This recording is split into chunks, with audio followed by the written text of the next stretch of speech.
الزمان تشرين الأول 1997. المكان الويست وود. عندها قابلت مريم مشتاق، حينئذ طالبة الأدب العربي في الجامعة الأمريكية في بيروت، واليوم الشاعرة المشهورة والناشطة الثقافية. صداقة نمت في الجامعة وصفوفها ونشاطاتها واستمرت أعواما طويلة رغم هجرة مريم إلى بريطانيا. قدمتها مرة ونحن طالبان في أمسية شعرية في الجامعة ضمن نشاطات الجمعية العربية التي أسسناها في هذا المكان تحديدا. واليوم لا حدود لسعادتي وأنا أقدمها مرة جديدة في القاعة نفسها في جامعتها بعد أكثر من 10 أعوام. مريم، هل تذكرين؟ كبرنا ولم نكن. نشأت كما تقول في جبال الأرز، ودرست الماجستير في الأدب العربي من الجامعة الأمريكية في بيروت، وكتبت أول محاولاتها الشعرية في لبنان. هاجرت بعدها إلى بريطانيا وعملت أستاذة للغة العربية في جامعة لندن مركز الدراسات الشرقية والأفريقية. لها تجربة قاسية مع مرض سرطان الأطفال، فتحولت بعدها لمناضلة ضد هذا المرض. لمريم المشتاوي 4 دواوين منشورة وأخرى قيد الطبع، وتقضي معظم وقتها مع الشعر والأمسية الشعرية والنشاطات الثقافية حول العالم. مريم المشتاوي، أهلا وسهلا بك في موطنك وفي جامعتك التي منها بدأت وإليها تنتهي.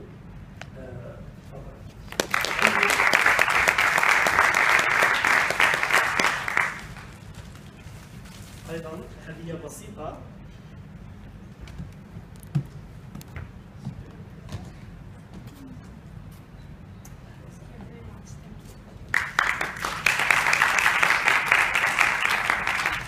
مع مريم والشعب. طيب، صباح الخير ومرحبا.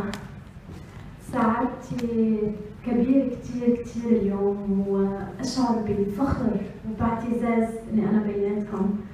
بلال، شكرا كتير. أنا شكرا.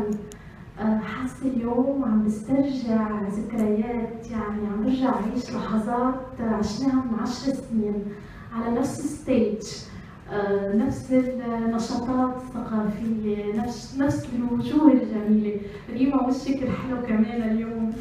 شكرا كثير مرة ثانية، شكرا من القلب على وجودي معكم.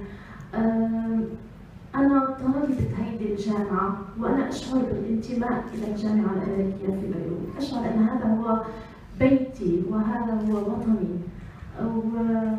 يعني ما بعرف، يا ريت فيني طول اللحظات. إن شاء الله ما زهقتكم. رح أبدأ بقصيدة كتبتها مؤخرا، هي منا بدواويني، وبتمنى إنه تنال عجبكم. حبي لك تصوف بلحظات الغياب. حبي لك تصوف بلحظات الغياب، واستحضار المستحيل في الذاكرة. عروس. أنا الميتة العروس. أتذكر كيف دفنتني اليوم، وكفنتني بطرحتي، ورميت بقلبي على قبري، وقلت سأبعثك من جديد.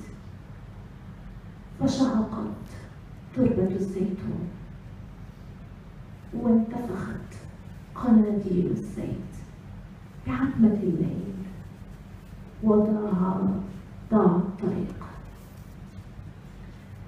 أنا الميتة العروس.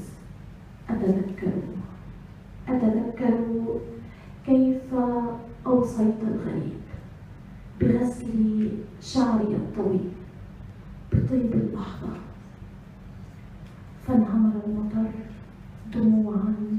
دموعا من زجاج. وحين عدت كان باب مفتوحا وملك الموت ينتظرك، وفي يده رسالة كتب عليها: ضاعت السماء كالأرض لا تشفع للعاشقين. هلا رح نقوم قصيدة انتظار. هيدي القصيدة تخيلت انه أنتوني ابني يلي توفى بعمر 4 سنين بعد صراع طويل مع السرطان، تخيلته هو عم يكتب لي هالرسالة: حين ربيعك ينشر ربيعه، حين ربيعك ينشر ربيعه، أسجد لطهارتك يا أمي، وأتمشق عرق يديك وأبكي الغياب. أين العدل يا أمي؟ وكيف تنشفينني على عشبك الأخضر، وتقمطينني بالبنفسجي والأوركيد، وترضعينني لدى الياسمين وأكبر، وتعلمينني الجري لأطارد بعضا من فراشاتك. واليوم خنت ربيعك يا أمي ورحلت، وما زال ربيعك باستسلام ينشر ربيعه، وما زلت بصمت تنتظرين.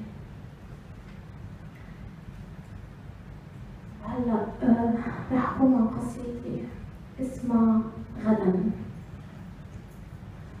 قصيدة غدا هي من القصائد اللي كل ما بقراها بينزل دموعي، بس هلا حجرب يعني أكون عم بضحك لكم. غدا سترد الموت، غدا سترد الموت على رقعة من الدم، وتناجي الحياة ذكرى. غدا سترد الموت على رقعة من الدم، وتناجي الحياة ذكرى.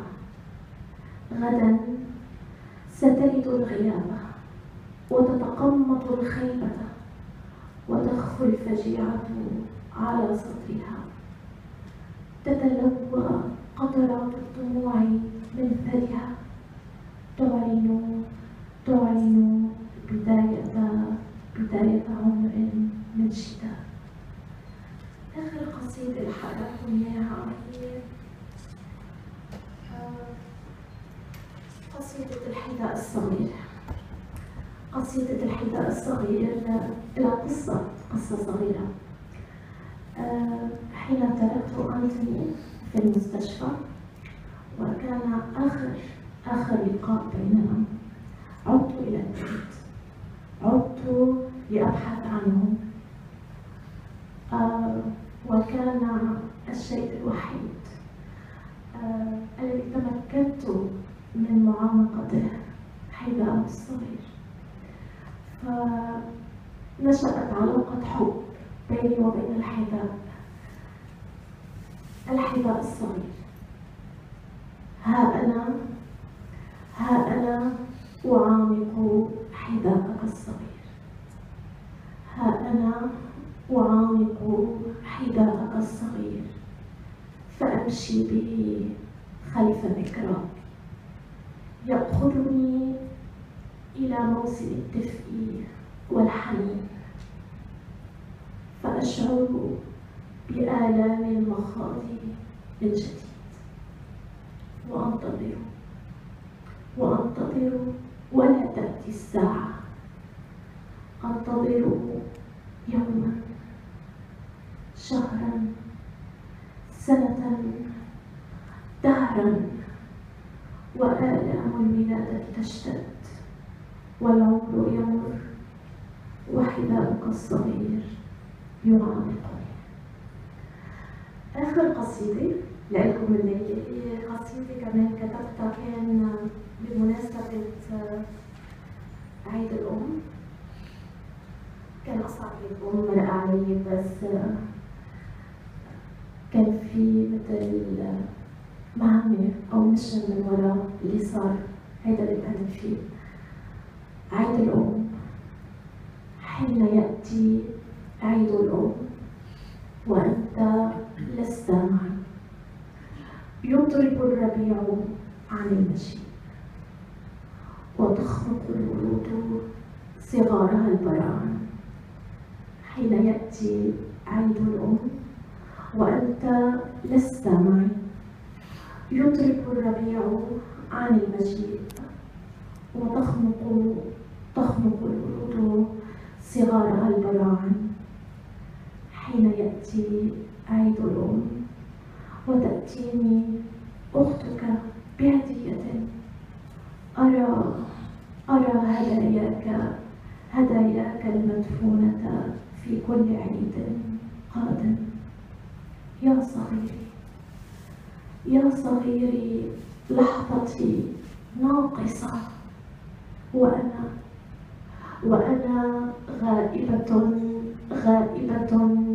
غائبة لا أحضر إلا بحب. قل لي كيف يحتمل قلبي ألم فراقك وأذية العيد؟ إما أن تعود أو أن يكف العيد